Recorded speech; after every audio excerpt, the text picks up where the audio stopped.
La cosa arrancó en 1925, cuando un grupo de la élite rosarina decidió que hacía 200 años todo había comenzado. Basados en el relato de Pedro Tuella, decidieron que 1725 era el momento en que el origen rosarino había tenido lugar a partir de la llegada de Francisco de Godoy, junto a un grupo de indios calchaquíes que llegaban desde Santa Fe para poblar por primera vez la zona en la que después nacerá Rosario. Apoyados en aquel bicentenario, llega un siglo después este tricentenario de Rosario que nos abre la puerta a hurgar en la historia de la ciudad. Esto es Rosario, el origen, memoria con identidad. En esta ocasión recibimos a Alicia Mejías, historiadora destacada de la ciudad, para recorrer el relato de Pedro Tuella y el mito de Francisco Godoy. Bien. Hola, ¿cómo están? Bienvenidos otra vez a este espacio que hemos dado en ocupar a partir de este tricentenario, este pretendido tricentenario en el que vamos a intentar desentrañar con especialistas todo lo que tiene que ver con estos orígenes rosarinos. Y para eso hoy estamos con Alicia Mejías. ¿Cómo estás, Alicia? Hola, ¿qué tal? ¿Cómo estás? Bueno, hoy nos ocupa, habíamos empezado contando un poco aquel bicentenario que 100 años después se celebra hoy, viciado un poco de algunas particularidades o cuestiones que por ahí los académicos en general coinciden en que estaba flojo de papeles, vamos a decir. Muy. Bueno, nosotros decimos que con la excusa de este tricentenario, o mejor dicho, el tricentenario es la excusa para poder hablar de historia, para que la gente en general, todos, conozcamos un poco más de nuestro pasado. Y bueno, haciendo este recorrido de estos 100 años que se celebran a partir del bicentenario de 1925, basado en el dato que dispara todo este lío, que es la relación de Tuella, de Pedro Tuella. Hoy nos vamos a dedicar puntualmente a revisar un poco aquel momento.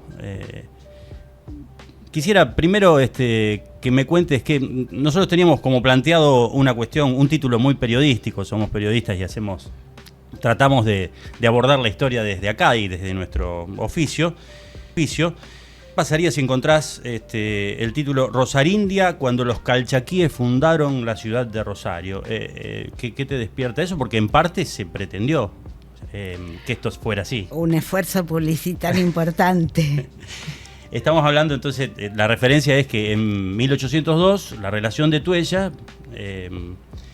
habla de esto, de un supuesto, un tal Francisco de Godoy, que junto a indios amigos calchaquíes venían huyendo de los indios hostiles de Santa Fe y son un poco señalados como los primeros pobladores estables de lo que va a ser la ciudad de Rosario. Primero, ¿quién fue Pedro Tuella? Sí, es un buen inicio definirlo a Tuella para entender, digamos, por qué la relación que escribe y por qué los temas que aborda.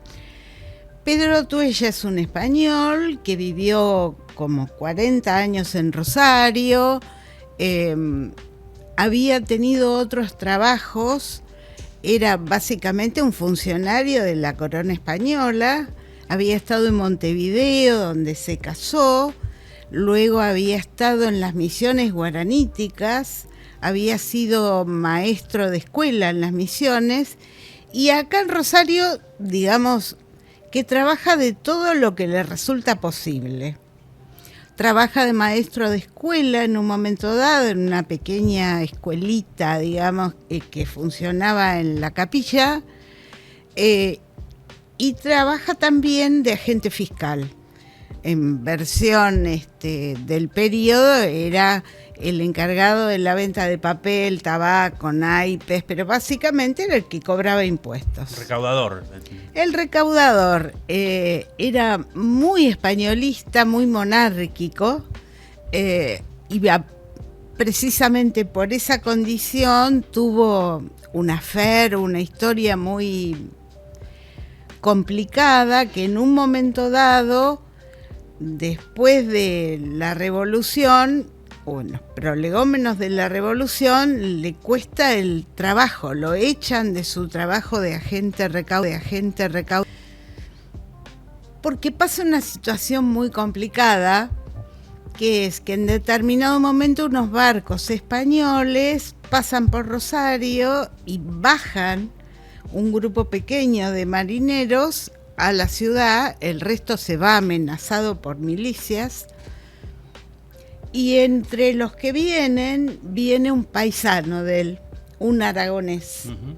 Y el relato de Tuella es que él se puso a conversar, a echar un párrafo, dice, con este paisano, que duró muy poco tiempo ese contacto, pero esto cayó muy mal en las autoridades de Buenos Aires, que lo expulsan porque lo consideran partidario de la monarquía, y acá se estaba en esa instancia revolucionaria.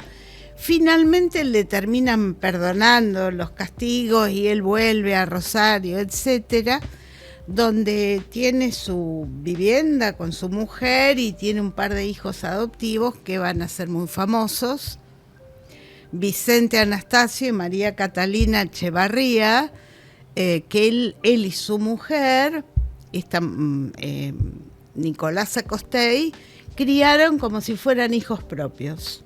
Y realmente yo recuerdo haber leído el testamento de Tuella y manifiesta mucho cariño, es muy cálido cuando dice que los crió como hijos propios, que esos hijos lo cuidaron a él y a la mujer, y por lo tanto los nombra herederos de todos sus bienes. Y ahí llegamos a los bienes. El señor Tuella tiene vivienda en un lugar, digamos, no vamos a decir importante porque toda la población debía tener 3 manzanas, claro, pero tiene una propiedad raíz, y seguramente debía tener algún pedazo de tierra de labranza. Como todos los que vivían acá, no por ser particularmente pudientes, sino porque hay que producir lo que se come. No hay dónde comprar absolutamente nada, así que se dedican a cultivar el campo, el gallinero, etc. Con lo cual, Tuella está muy interesado en que este poblado prospere. Entonces escribe, él siempre tiene esta cosa de pretensiones muy literarias, esta relación describiendo al pueblo, en donde mete toda la información que puede. Toda la información que puede tener un español de ese periodo, que además es letrado, esto es, tiene aspiraciones literarias, puede leer y escribir y manifestarse. La relación habla de las hormigas, los mosquitos, la sequía y varias cuestiones que nadie señala, pero que a mí me parecen importantes. Tuella se imagina soluciones para los problemas. Entonces se imagina que canalizando el Carcarañá se van a evitar las sequías, y se imagina unas cascadas sobre el sur, en el Saladillo, que harían mover una serie de molinos de agua, y esto incluso imagina sistemas para mejorar las cosechas de trigo, porque dice que todo lo que se planta acá, en los alrededores de la capilla, se lo comen las hormigas, las langostas, etcétera. Entonces él imagina cosas, es decir, es alguien que quiere promover el poblado porque él vive en el poblado, y seguramente esto es una situación. Tuella, esto no quiero pecar no quiero equivocarme en realidad, había sido funcionario en Rosario, fue alcalde de la hermandad, no sé si en esa época era eso, pero tenía aspiraciones como un empleado del área de finanzas, digamos, un recaudador. Bien, ese era pero evidentemente tenía aspiraciones a un poco ponerse al frente por todo esto, ¿no? Sí, seguramente, no sé si como funcionario o como privado, como particular, en el sentido de cuanto más se facilitara la vida en este poblado, que era muy chiquitito, menos que un caserío, la ventaja iba a ser para él y para el resto de los pobladores, ¿no? Estamos hablando de un punto de partida elegido por 200 años, en este caso no 200 años, pero sí, la referencia que él hace a ese 1725, 200 años después, es tomada a partir de esto que menciona Atuella, que dice algo así como... Asia. Sí, hacia 1725 se describe el origen de este pueblo y cuenta esto del tal Francisco de Godoy, que sabemos que aparentemente no existió o no hay registro pero también quería hacer un punto en esto. Hablamos de que es un publicista de Rosario, sí. Y en muchos casos, no solo en el de él, sino en los que toman su relato y después en los que van a cuestionar también este relato, existe una cuestión por encima de lo fidedigno, de la verosimilitud, de lo comprobable, en el que pesa siempre ese interés, ¿no? Del publicista. Te pregunto por cómo se toma Tuella. Digo, hay un pelotón de gente que refiere a de especialistas, ¿no? Después los Carrasco, pienso Eudoro y Gabriel Carrasco, que ponen un pie inicial de Rosario en eso, Estanislao Ceballos también, y que después va a tener esto un contrarrelato, como abriendo los ojos a que ahí está esto que decimos de la flojera de papeles.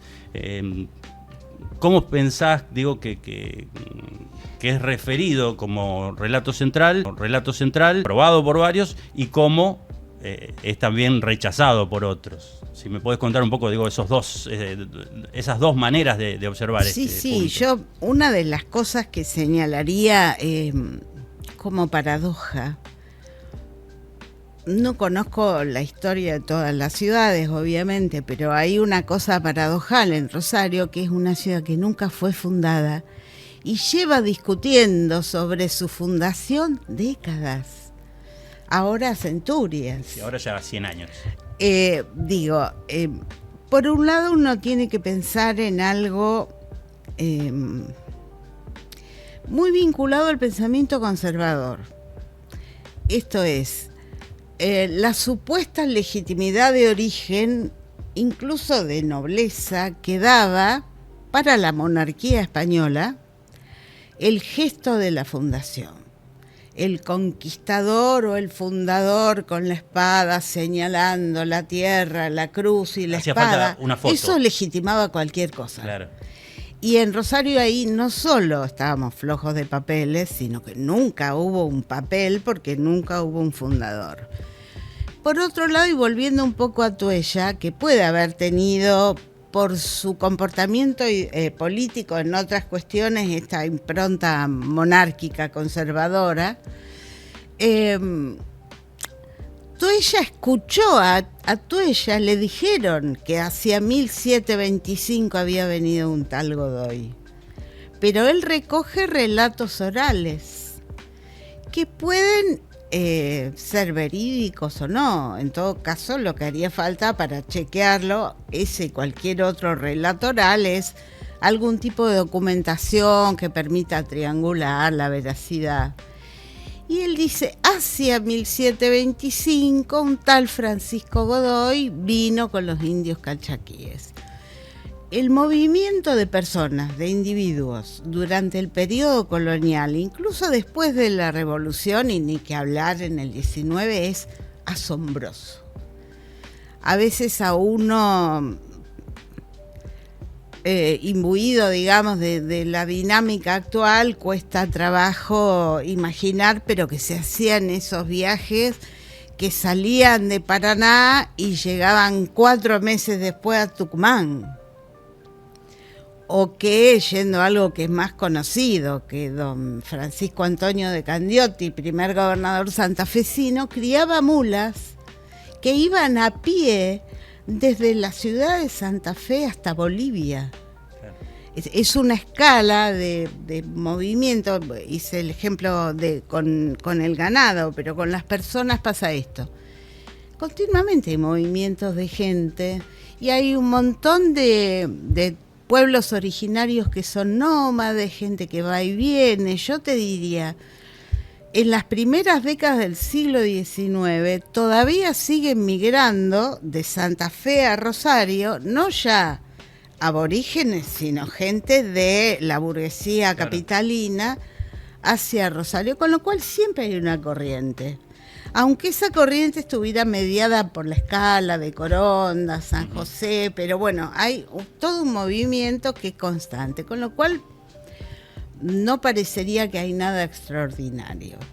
Y después que no se han encontrado documentaciones que avalen la existencia de Godoy, aparece en el libro de bautismos de la catedral el apellido Godoy, pero el apellido Godoy, además sin referencias sin ninguna que puedan dar lugar a una interpretación de que estamos hablando de las mismas personas o por lo menos de sus descendientes. Habría que averiguar quién le contó a Tuella que vinieron unos indios y un señor que se llamaba Godoy, y si el que se lo contó no se confundió y se llamaba Castellano el que vino. Claro, sí. Entonces, bueno.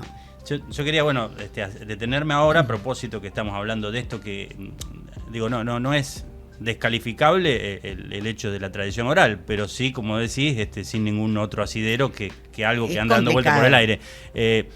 Hay más adelante, en el siglo XX, en la década del 30, final de la década del 30, un periodista, literato, llamado Fausto Hernández, que escribe en La Capital, y que inicia un poco un esgrima de argumentos, como un poco defendiendo. Y lo que se le ocurre hacer es colocar esto como un mito, que es un lugar en el que por ahí tiene cierto resguardo del señalamiento de los académicos de ese momento, por lo menos de los historiadores de esa época, que eran un poco más rigurosos en cuanto a que si no hay documento no hay nada. A ver, Fausto Hernández se mete en la polémica de otros actores que están preocupados por motivos políticos, por motivos ideológicos en la cuestión de la fundación de Rosario. Y a él en realidad creo que no le interesa la existencia de documentación fehaciente, sino le interesa construir un mito que le dé legitimidad a la ciudad como conglomerado social, digamos. Y en ese sentido, cuando vos lees o biografía de Rosario o el mito de Godoy, él dice que lo de Godoy es un mito, pero que es un mito capaz de legitimar. Claro. Y esto de la legitimidad es muy fuerte para las identidades locales, etcétera.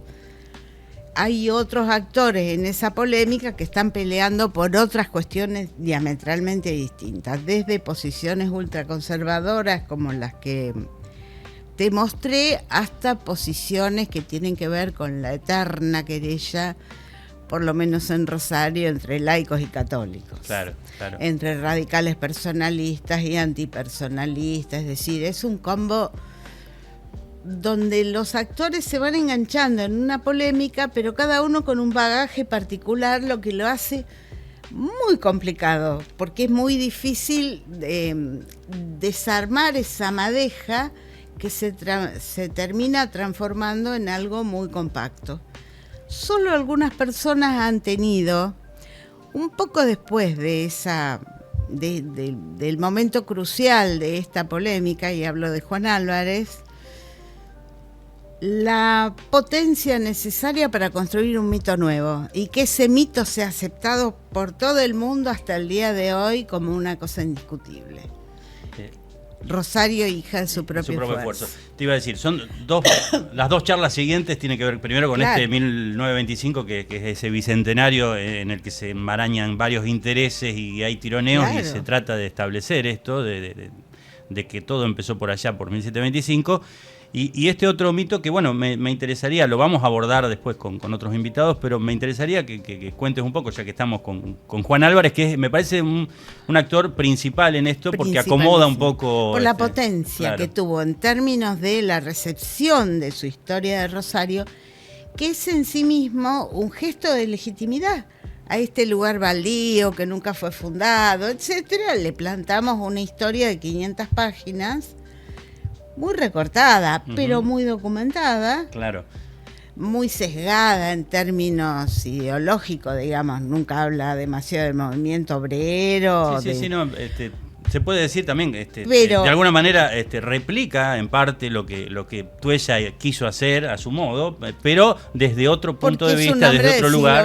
Claro, también fue funcionario municipal, tuvo fundador de la Biblioteca Nacional, la Biblioteca Argentina, tiene un montón de cuestiones detrás también que lo... Y esta idea de hija de su propio esfuerzo operó de un modo muy consistente, porque primero le liquidó la polémica, claro, porque los personajes que intervenían en la polémica al lado de Juan Álvarez eran segundones.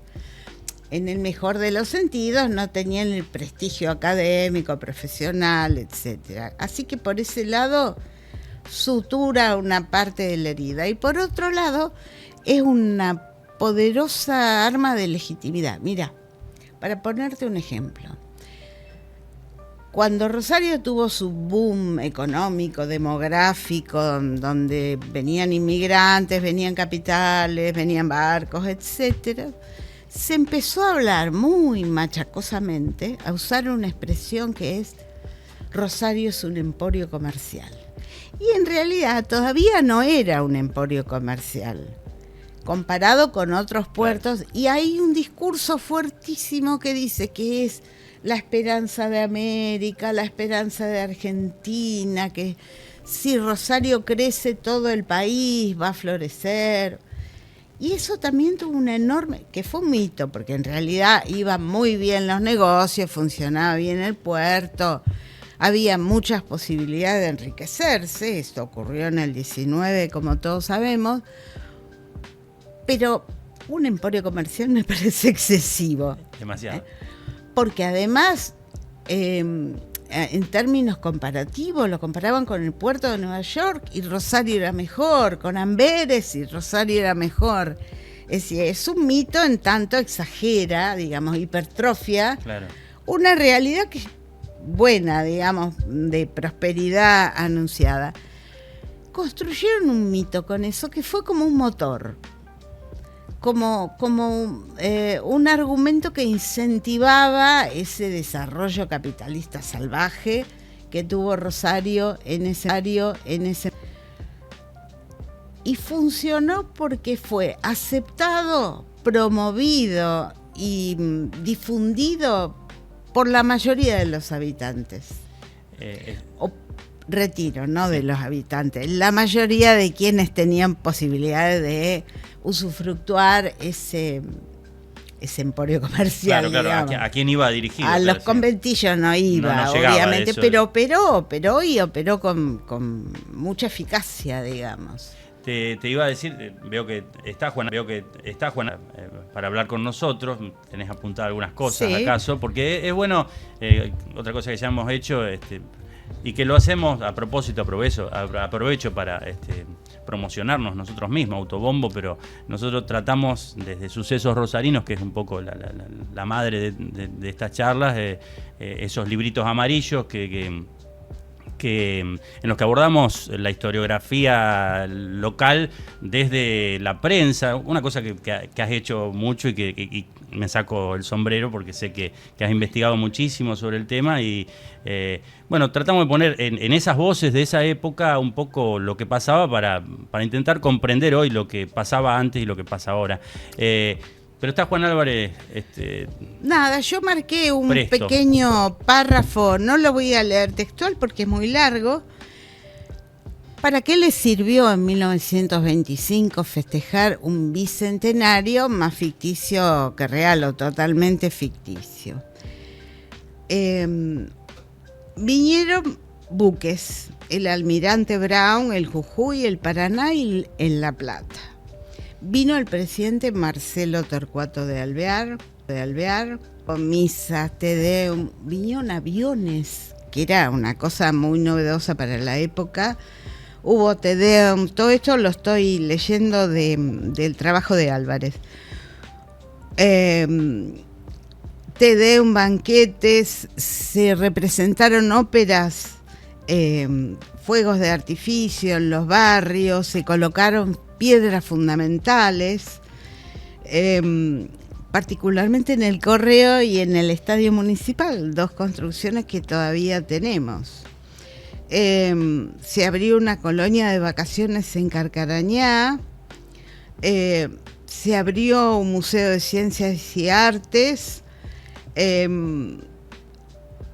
se mejoró las instalaciones de la catedral, de la basílica, y hubo una especie de, a ver, ¿cómo decirlo?, de puja entre las colectividades que tenían la necesidad de figurar en los festejos y en muchos casos regalando, donando construcciones, etcétera.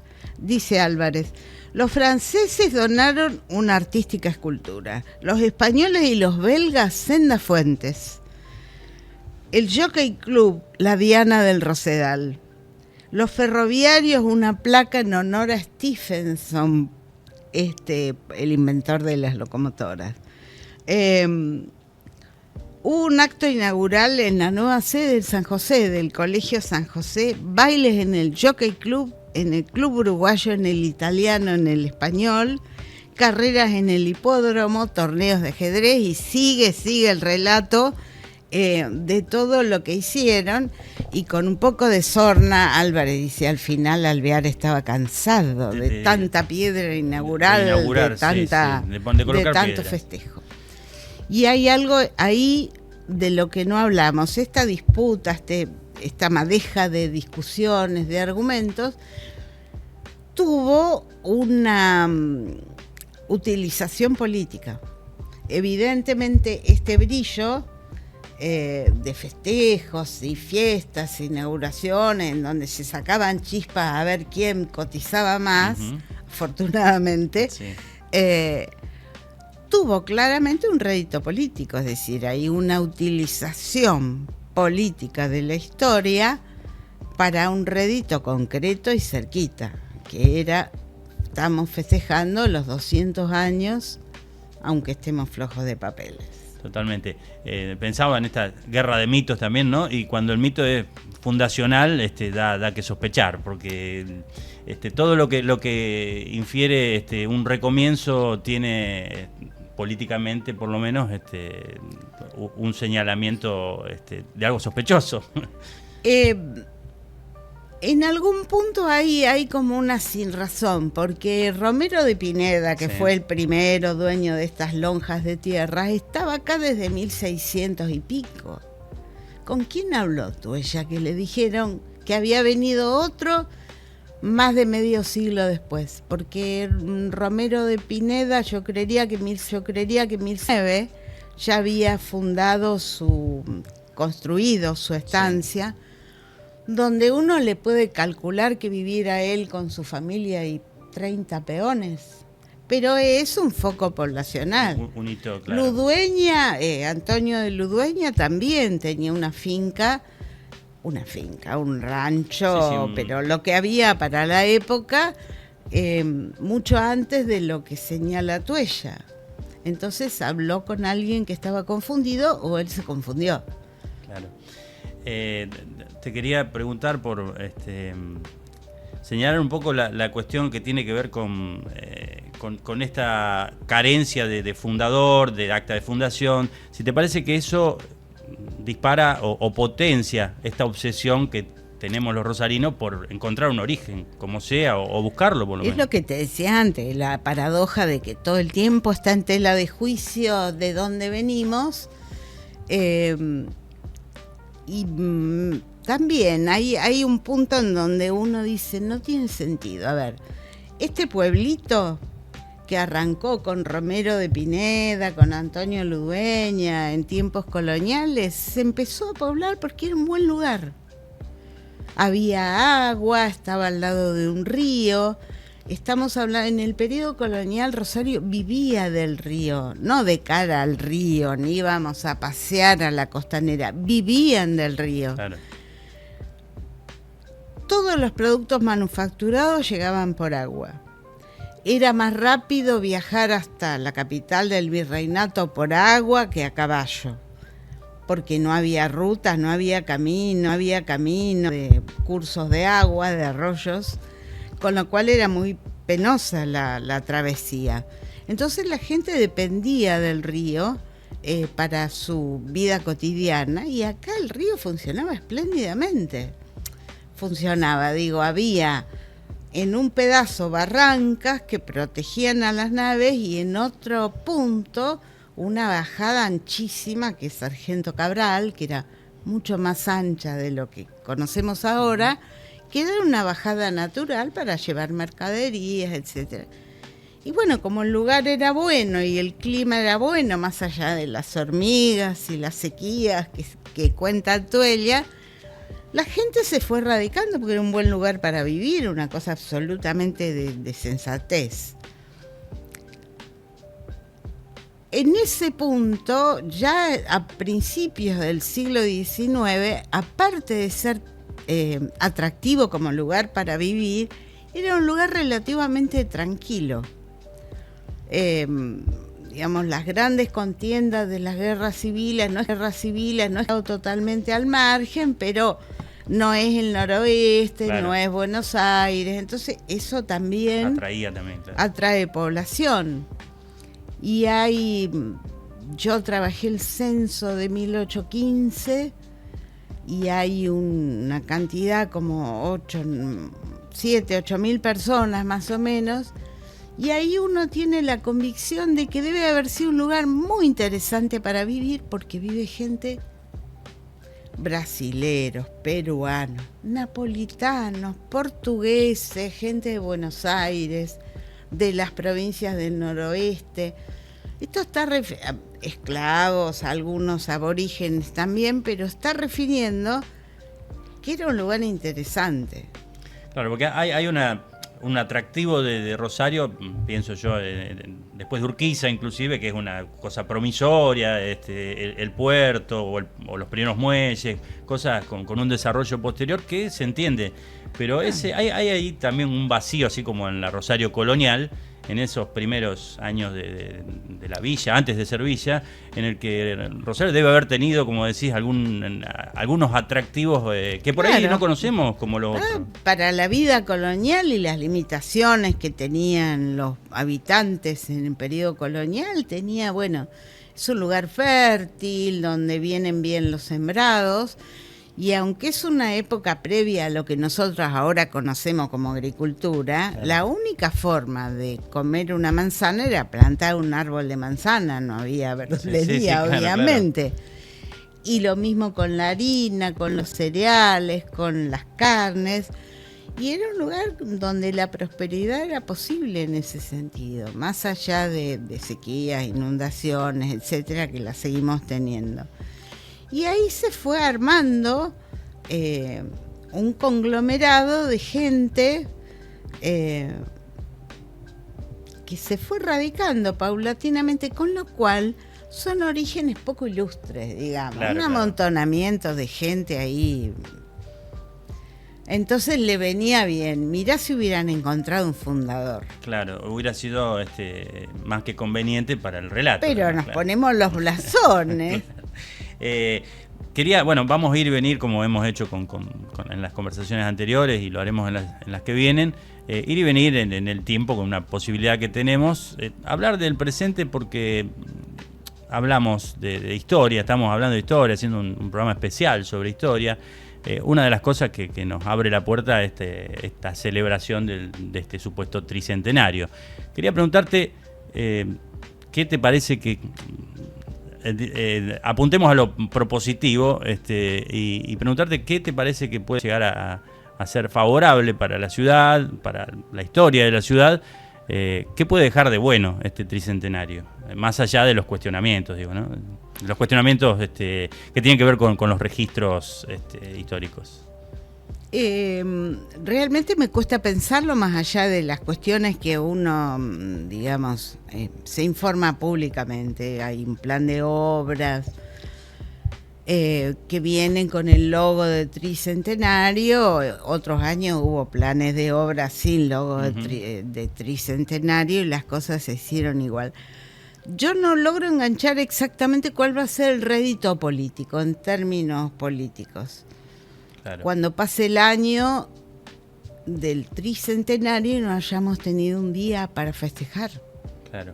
Esto me parece complicado. Hay una nebulosa además que lo hablamos y lo hablamos fuera de micrófono, pero también está flotando en este tricentenario de que así como los orígenes son los orígenes de los orígenes, estoy hablando de este mito en el que se basa el festejo del bicentenario y a su vez este tricentenario, así como los orígenes son difusos, también en el festejo hay algo difuso. Por ejemplo, no existe, por lo menos por lo pronto, esto no es una crítica encendida, sino una realidad. Sí. No existe un cronograma puntual de lo que va a ser, más allá de esto que decís, ¿no? Del año del tricentenario. En 1925, por ejemplo, todo esto que desató la bataola de intereses tenía que ver con, por ejemplo, una de las cosas que hablamos que me gustaría me cuentes, que nos cuente a todos, este octubre difuso también en el que fue puesto este presunto origen. Octubre de 1925 sí. Refería a un octubre de 1725. De alguna manera es una síntesis. Se decidió una mezcla de argumentos que claro. Te da cuenta de esa madeja ideológica que yo te refería recién. Porque después de pelear arduamente, de discutir argumentos arduamente, deciden que el día de Rosario, nunca dicen la fundación de Rosario, dicen el día de Rosario, va a ser el día de la Virgen del Rosario, con lo cual de un soplo borran la discusión. ¿Para qué discutieron tanto claro.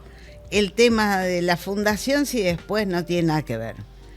Es más, la habían puesto, creo que el 4 de octubre iba a ser el día de Rosario y no era un día hábil. Y ellos esperaban las delegaciones escolares, etcétera.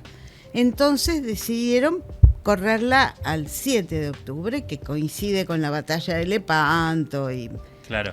Y la Virgen del Rosario, y ya tiramos la línea muy atrás. Lejísimo.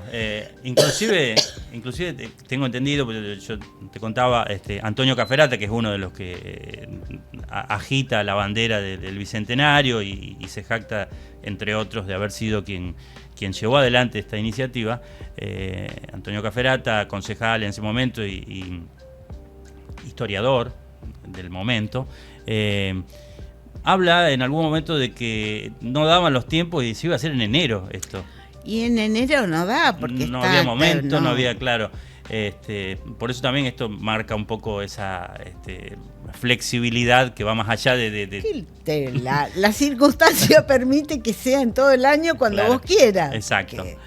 Te quería preguntar, bueno, hablamos primero de Tuella, de lo que significó agarrarse de aquel mito o de aquel relato de Tuella, para pasar por ejemplo, ahora nombré a Caferata, hablamos de Fausto Hernández. Hay otra persona que también interviene, estoy pensando ahora en el cacique Lencina, se cita como un posible nuevo personaje que aparece en los archivos de Indias, porque aparece más tarde, década del 60, tengo entendido, Mikielewicz, Vladimir Mikielewicz. Pero Mikielewicz estaba, digamos, no participa centralmente de la polémica, que es más bien entre Chaparro y Caferata, pero está muy interesado en el tema y sueña con encontrar los papeles, claro, lo de flojo de papeles, los papeles.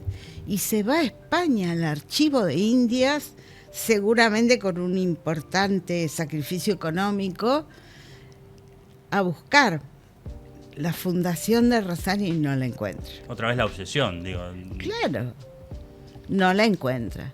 Encuentra algunos documentos que por ahí hacen referencia, pero Rosario era un lugar muy chiquito, muy oscuro. Si uno se pone a analizar, nos vamos otra vez a los tiempos coloniales. Los viajeros, por ejemplo, hay muchos curas viajeros que vienen a evangelizar, pasan por el Río de la Plata. Son pocos los que refieren a Rosario. Siguieron de largo y probablemente no se hayan dado cuenta que había un poblado o que había 2 o 3 estancias. Sí, a la vista del cronista de época era insignificante, digamos. Vamos al punto que no dejan, anotan todo, pero de acá literalmente siguen de largo. O habrán pernoctado en la posta, cambiado de caballo, pero no encontraron argumentos para decir voy a describir este lugar. Con Mikelevich, volviendo, digo, antes hablaba de Álvarez, otro que mencionamos, que es fundamental en esta búsqueda de aclarar un poco el panorama, el ordenador, digo yo, de estas cuestiones con su contramito, si se quiere, claro, de Rosario, hija del esfuerzo.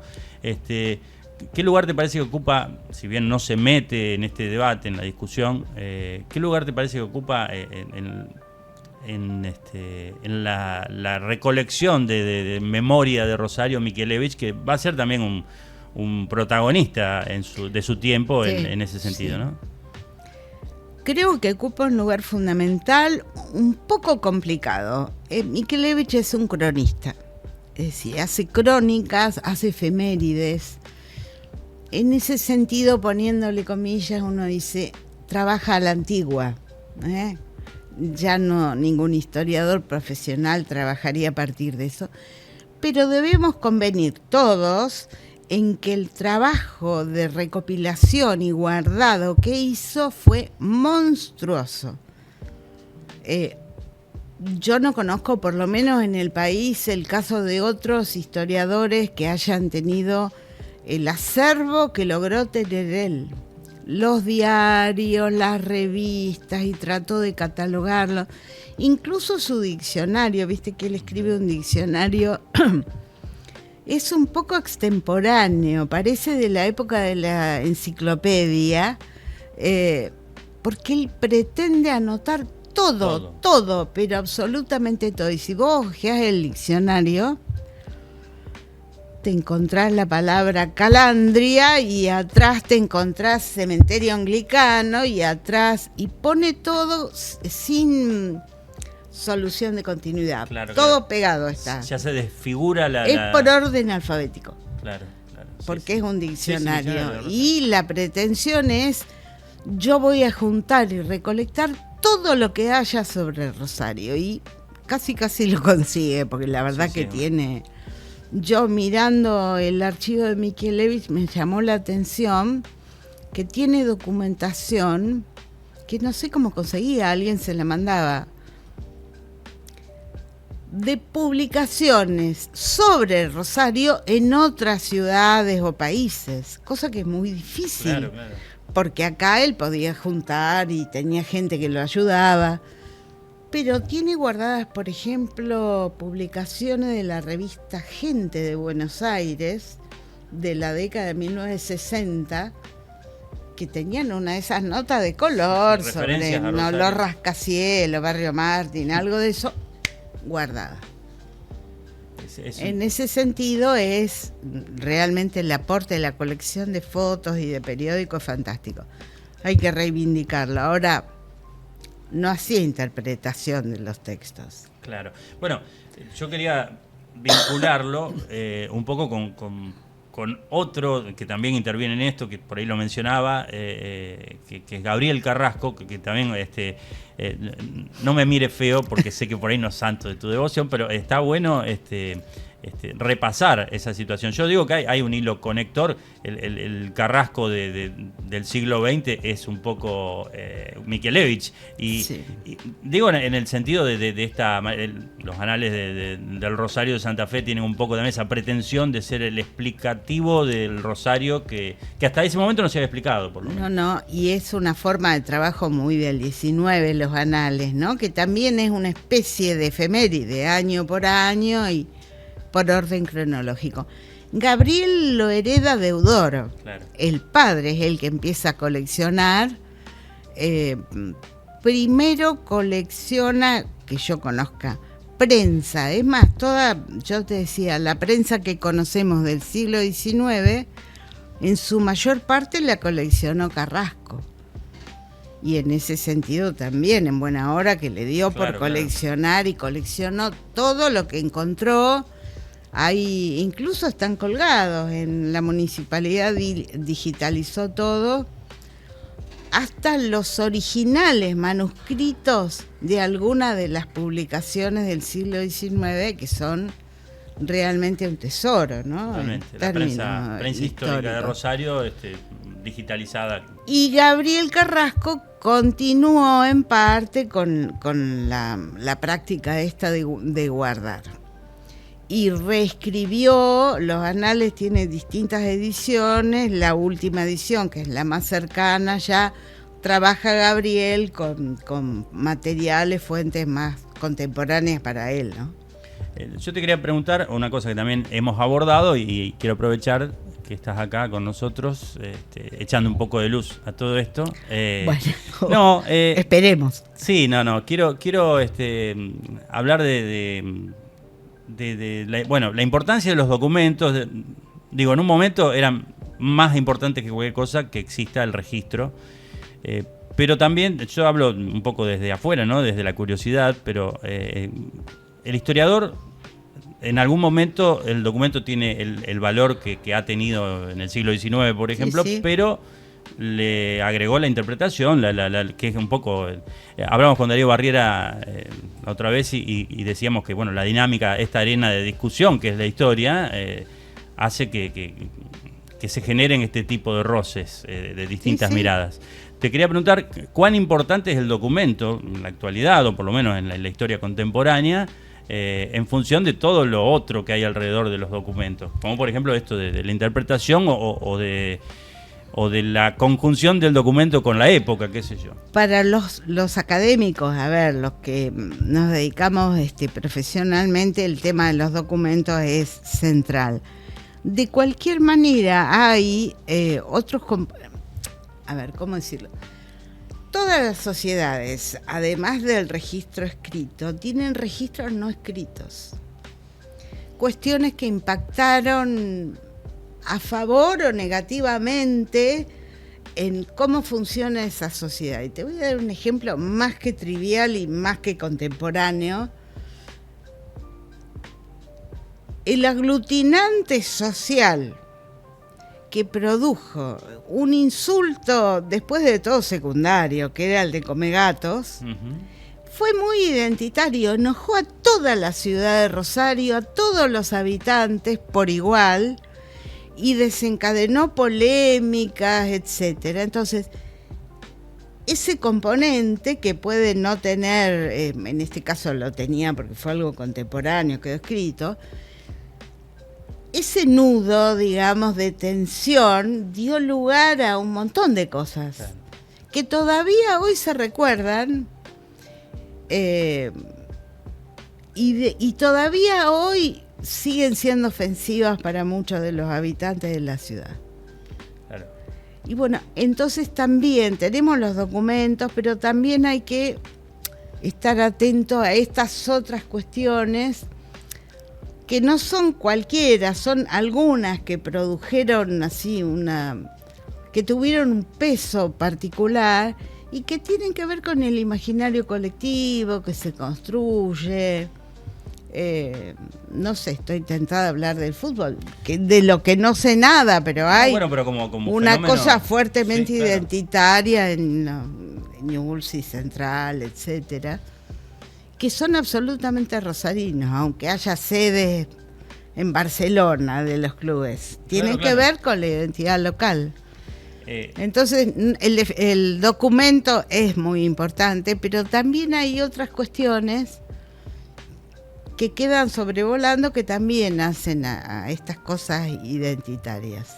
Yo te quería leer algo que hay en un libro que, si no me acuerdo, se llama La batalla por la identidad, publicado por hace unos años, debe ser 5 o 6 años, puede sí, ser, sí. por la Editorial Municipal de Rosario, un extracto que hay de una autora que dice: las ciudades son representaciones imaginarias, en tanto contienen símbolos, ideas, palabras y marcas ideológicas que les dan consistencia y existencia a su presente, a su pasado y a su futuro, y son al mismo tiempo lugares materiales, físicos, palpables, de modo que es imposible entender cabalmente aquellas representaciones si se ignora su circunstancia correcta.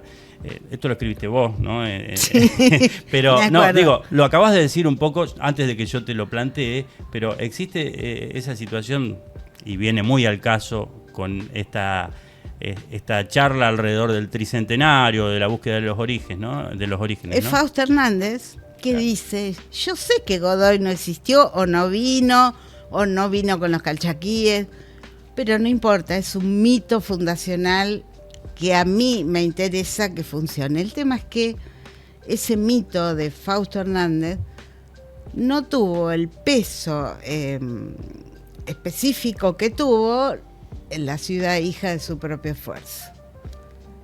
Yo te quiero agradecer la presencia hoy acá porque, como decimos siempre, no es fácil que dos rosarinos se junten a hablar de historia, pero no porque sea difícil, lo podemos hacer en un bar, pero hacerlo acá, traerlo a este formato, por ahí es dificultoso en todos los sentidos, y hoy contamos con tu presencia y estamos muy agradecidos, Alicia. Bueno, no, gracias a ustedes. Por último, para jugar un poco, lo hicimos con Darío también y con todos los entrevistados, a vos te voy a preguntar, de todo este recorrido, ¿qué tiempo, qué época te hubiera gustado atravesar, que no fuera la que te tocó? Estamos hablando, ¿no? De 1725, 1802, 1925, la época de Mickiewicz, inclusive, que, así, digamos, como protagonista. ¿Qué lugar en la historia de Rosario te hubiera gustado vivir? O por lo menos asomarte a ver cómo era.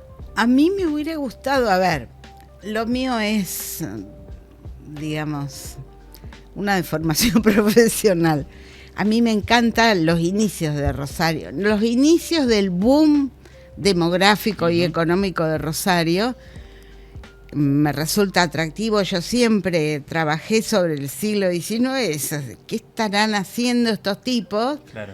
Pero también me da un poquito de miedo, porque es una sociedad brutal, salvaje, pero salvaje en serio, sin ningún confort, con las calles de barro, con la gente viviendo en posadas, ni conventillos en esa época, claro. en alojamientos precarios, sin ningún servicio de salud. Entonces es un periodo bien bravo.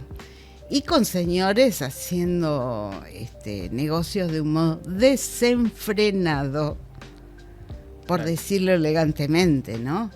Porque ahí empieza la prosperidad, pero la prosperidad está atada a hacemos lo que queremos. Absolutamente. Estaba todo por hacer y eso. Y aprovechamos que no hay muchos controles. Hasta las reglas por hacer estaban en alguna parte. ¿Y quiénes las discutieron? Estos señores que eran los que estaban, digamos, en la cúspide de la estratificación social. Claro. Pero bueno, nos metemos en otro lado. No, está bien, pero viste que vamos con Fausto Hernández a volar un poquito, un poco más más allá de los documentos. Otra cosa final que también lo planteamos es, no voy a decir como en algún momento dije, que cómo te imaginarías no ya los 300 años de Rosario, sino los 400, porque lo hablamos el otro día con Darío, pero sí, que estuvo muy buena la ocurrencia. Si querés te lo pregunto, pero quiero saber si te parece que se van a desentrañar, digo, todo avanza, inclusive el estudio de la historia, avanza porque hay más tecnología, hay más sí, situaciones. en buena hora que avanza, claro, ¿no? Digo, ¿cómo te imaginas que el debate sabemos que ya está clausurado, los académicos coinciden todos en que no hay debate ya? Pero estamos festejando el tricentenario. Esto eso, ya pasó en 1925. Hace 100 años. Ahora, digo, ¿qué te parece que, aventurarnos también a pensar, a soñar, que se puedan conocer más cosas?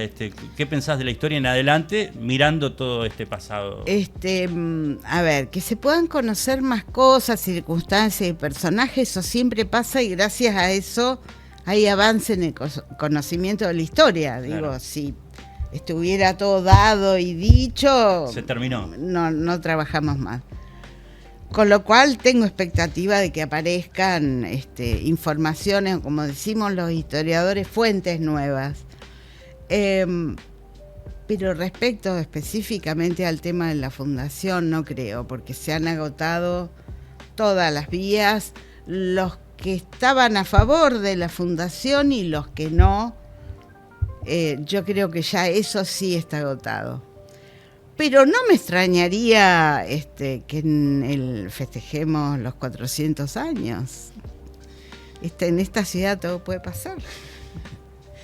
Alicia, te agradezco mucho otra vez. No, por favor, te agradezco a vos. Y todos nos volvemos a encontrar próximamente en otro espacio, en otro momento, para charlar de Rosario, el origen, esta pretensión de mirar para atrás desde el periodismo, pero también con la historia a mano. Gracias.